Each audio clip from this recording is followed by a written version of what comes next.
Sveiki, šiandien kinų kalba LT ir aš mokytoja Ieva susiruošė su jumis apsipirkti. Kaip paklausti, kiek kainuoja, jau žinome. Tuo šau tien, tuo daug, šau mažai, tuo šau kiek.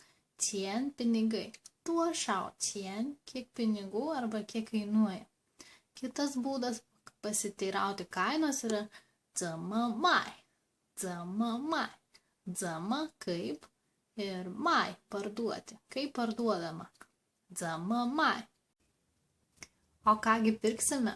Vaisius ir daržovės. Vaisių pavadinimų, manau, jau žinote. O daržovių? Štai, šitai vadinasi huangua, huangua.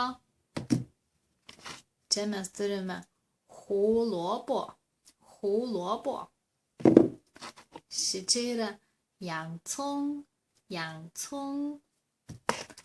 Na ir čia dar turiu labai mažučių xihongshi, xihongshi.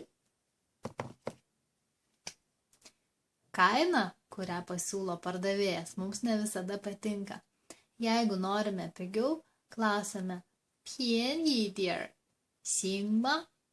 Pian yi dier, xing ma? Pian yi, pigus, pigiau. Pian yi dier, truputį pigiau. Xing ma? Ar tinka? Pian yi dier, xing ma? Kitas būdas, tiesiog galim pasiūlyti savo kainą. Jeigu mums sako, tarkim, 8 kuai į džin, 8 juaniai už pusę kilogramo. Beje, džinis pusę kilogramo, senovinis Kinijos mato vienetas, svorio mato vienetas, kurį jie vis dar vartoja. Taigi, 8 kuai į džin, 8 juaniai už pusę kilogramo. Mes galim sakyti, tarkim, 6 kuai xing ma, 6 kuai xing ma. Ar tinka 6 juaniai? Arba xing bu xing, xing bu xing. Ar tinka?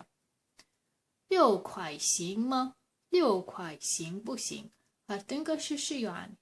Na ką, pasirengę apsipirkti? Eime.